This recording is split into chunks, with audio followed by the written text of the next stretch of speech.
Arrancamos nuestro bloque de entrevistas cuando son las 7:34 de la mañana y como ustedes saben en Venezuela la noticia del intercambio de los presos migrantes detenidos en El Salvador coincide con nuevas detenciones dentro del país, según lo confirmamos ayer justamente con la vocera de la organización de la ONG Justicia, Encuentro y Perdón. Esto mientras Nicolás Maduro aparentemente intenta proyectar una imagen de autoridad y control internacional, pero dentro del país se agrava la represión y la crisis económica, entre otras cosas. Hoy nos acompaña nuestra compañera Gaby Peroso para entender cómo esta nueva operación de liberaciones, persecuciones y narrativas económicas se entrelazan en un escenario internacional complejo. Gaby, bienvenida.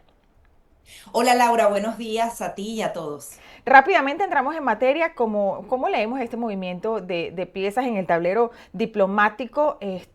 Los venezolanos fueron liberados y devueltos a su país tras un acuerdo con El Salvador. Al mismo tiempo Estados Unidos también concretó este intercambio de ciudadanos detenidos en Venezuela. ¿Qué supone este intercambio para las partes involucradas, Gaby?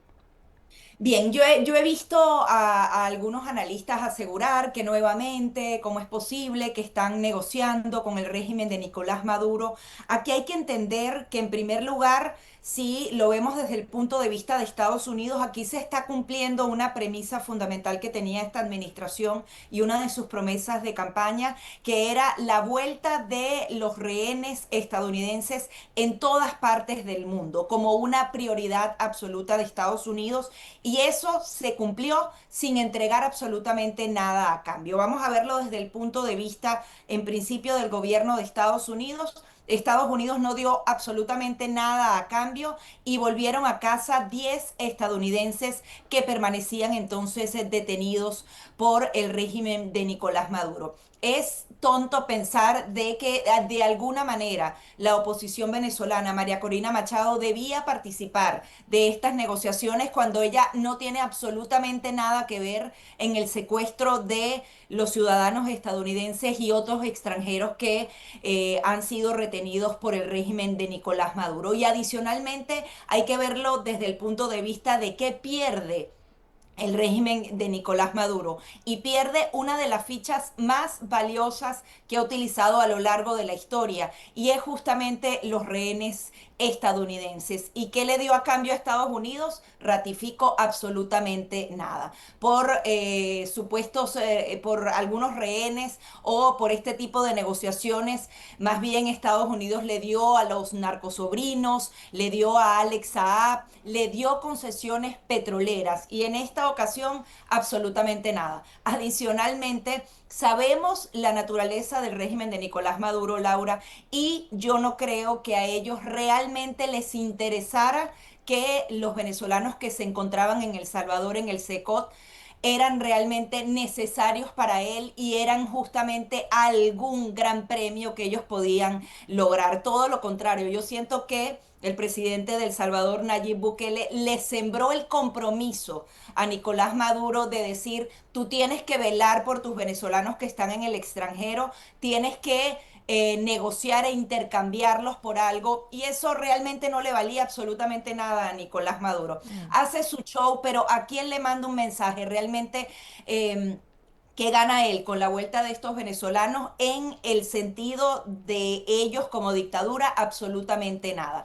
Así que yo creo que es un ganar-ganar, y adicionalmente hay que ver la postura de Estados Unidos como los pasos a seguir. Hay que seguirle la línea a esto como lo hacen con Israel. Estados Unidos, ¿qué hizo primero con el grupo terrorista Hamas? Que sí habla directamente con el grupo terrorista Hamas para poder liberar a sus ciudadanos. La liberación de esos norteamericanos. El día de hoy vemos ahora un Estados Unidos sin presión, sin ciudadanos del lado de los terroristas, diciéndole: ahora acepta el acuerdo de paz que te estoy brindando para Israel.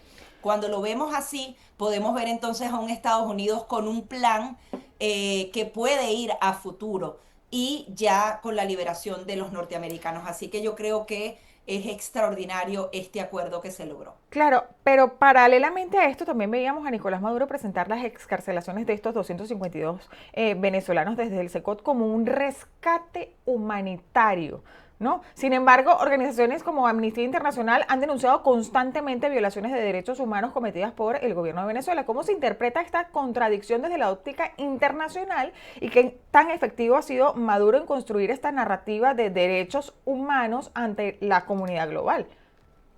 Bueno, en la comunidad global, más bien cada vez que ves un reporte dicen cómo es posible con tanta cara dura que él diga que supuestamente están torturando a venezolanos en El Salvador cuando todo el mundo conoce muy bien lo que pasa puertas adentro, en donde las torturas sí son reales y donde las violaciones a los derechos humanos no cesan.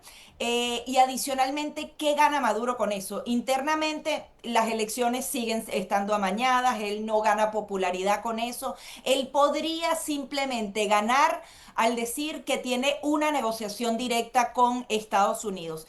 Y con todo y eso está en duda porque hay quienes dicen que tuvieron que negociar con El Salvador y no necesariamente con Estados Unidos directamente. Otra de las cosas que me sigue causando ruido y yo creo que, como te dije la semana pasada, es un Ujú. cuento de camino, esa supuesta división que quieren pintar sobre Richard Grenell y Marco Rubio con el Ujú. Departamento de Estado. Una vez más se ratifica que el único interlocutor y el único que ejecuta las acciones es el Departamento de Estado a través de la figura de Marco Rubio. Lo hizo con la liberación de el grupo de María Corina Machado en la embajada, lo hace el día de hoy. Yo siento que esa historia de Richard Grenell obedece más a la intención y las voces que quieren justamente hacer ese lobby para el levantamiento de sanciones, pero que realmente eso no está sucediendo. Incluso el propio régimen de Nicolás Maduro creo que siembra esas bolas y terminan haciendo todos estos artículos. Realmente no creo que Nicolás Maduro gane y obviamente yo creo que hay claridad en la comunidad internacional de que eso existe. Incluso ellos estando allí en El Salvador se estaban entonces denunciando esas violaciones a los derechos humanos. Entonces no lo veo como un paso significativo que le lave la cara a Nicolás Maduro, todo lo contrario, más bien ratifica y hace que todos los medios globales nuevamente hablen de los secuestros, de las desapariciones forzosas que ejecuta a diario Nicolás Maduro y que ya volvió a Sí. comenzar a ejecutarlas. Sí, hay 14 nuevas detenciones, según lo denunciaban algunas organizaciones como Foro Penal incluso. Pero pasemos al tema petrolero. Mientras Maduro intenta mantener las exportaciones como una fuente de ingreso, digamos, hay una serie de contradicciones en los datos, ¿no? Bloomberg y Reuters reportan que Venezuela exportó más de 500.000 barriles diarios en junio, pero China reporta oficialmente cero importaciones de crudo venezolano en mayo y en junio. ¿Qué hay detrás de estas cifras opacas? ¿A quién le está vendiendo realmente Venezuela su petróleo y cómo se está cobrando además?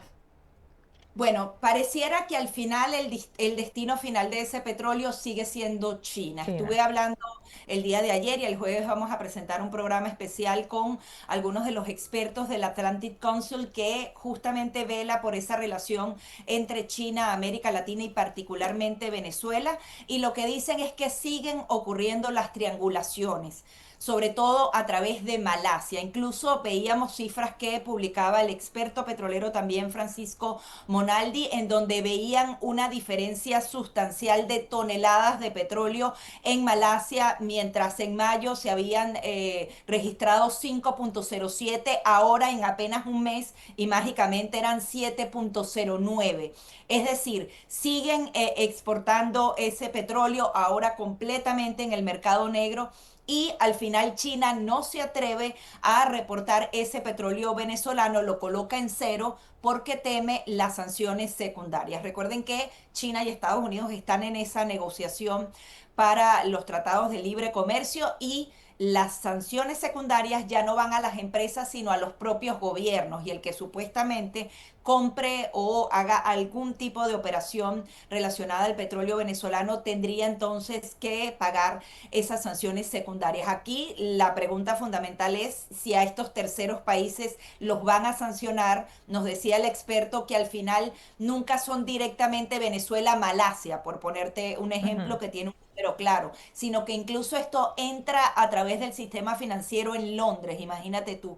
Es decir, es un entramado súper complejo y que ratifica una vez más que el régimen de Nicolás Maduro siempre busca la manera de exportar todo ese petróleo. Sin embargo, también nos decía el experto que China esta vez no va a salvar a Nicolás Maduro. Si realmente lo siguen asfixiando económicamente, China no está dispuesto a invertir. Tarde o temprano habría que invertir en esos pozos que se paralizan, que ya no van a ser operados por compañías americanas y europeas, pero sin embargo hasta ahora sigue entonces recibiendo ahora este petróleo negro y las Ujú. exportaciones no han bajado significativamente. El tema es que ahora prácticamente el régimen de Nicolás Maduro regala ese petróleo porque lo tiene que dar a un precio sumamente bajo, porque ellos están asumiendo entonces las consecuencias de que tarde o temprano Estados Unidos aplique esas sanciones secundarias. Sin embargo, se sigue presumiendo de un repunte en la producción petrolera. Comenzábamos previamente sobre el comentario que hace el economista Francisco Monaldi en su cuenta en X,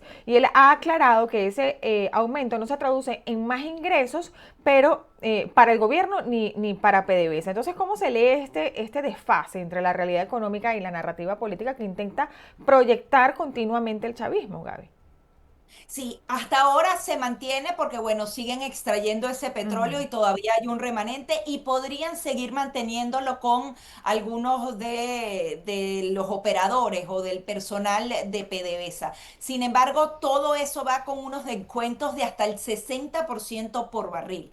Recuerda que a través de la liberación o el otorgamiento de licencias petroleras, el régimen de Nicolás Maduro podía hacerse dinero legalmente, entrar por el Banco Central de Venezuela, utilizar todos esos recursos para el tema de la represión y todo eso, y era como una operación sencilla. Ahora tiene ese mismo petróleo, lo puede seguir extrayendo, aunque tarde o temprano habrá que hacer las inversiones necesarias de mantenimiento y todo lo que requieren estas operaciones, que ya no las va a estar haciendo las empresas norteamericanas y europeas, y sigue entonces sacando ese petróleo, pero como te digo, con un descuento gigante. Siguen las exportaciones, pero ahora a través de terceros, cuartos países, tanqueros que tienen que pasar a medianoche los barriles de petróleo de un lado a otro, y obviamente eso supone muchísimo menos dinero para el régimen de Nicolás Maduro y obviamente dinero oscuro. Y eso también apunta a algo que podría quebrar al régimen de Nicolás Maduro. Recuerda a Tarek El Aissami, que hizo Sí. muchísimos negocios justamente cuando estaba el tema de la máxima presión. Eso también le supone muchísimos más problemas al régimen de Nicolás Maduro, que antes sencillamente recibía ese dinero de una manera sencilla y lo distribuía. Ahora tienen que dar mil vueltas, y cuando Malasia se sienta descubierta tienen que ir a otro mercado, y tienen la competencia de Irán, que también está siendo nuevamente sancionado. Rusia también tiene problemas. Es decir, cada vez es más difícil para ellos colocar esos barriles de petróleo, y China no está dispuesto ni a invertir, ni a prestarle más dinero, ni mucho menos a salvar al régimen de Nicolás Maduro. Gaby, como siempre, es un placer aclarar todas nuestras dudas y las de la audiencia con todos estos temas que día a día pues se desarrollan y parecen un entramado, pero logramos como descifrarlo con tus perspectivas. Muchísimas gracias como siempre por todos los martes estar con nosotros. Gracias, Laura, a ti y a todos. Nos vemos la próxima semana, sí, o si lo amerita, antes. Ok, Muchísimas está bien. gracias. Muchísimas gracias, Gaby. Era nuestra compañera Gaby Peroso con sus perspectivas. Y ustedes no se aparten porque en la próxima parte venimos con más de su programa Buenos Días.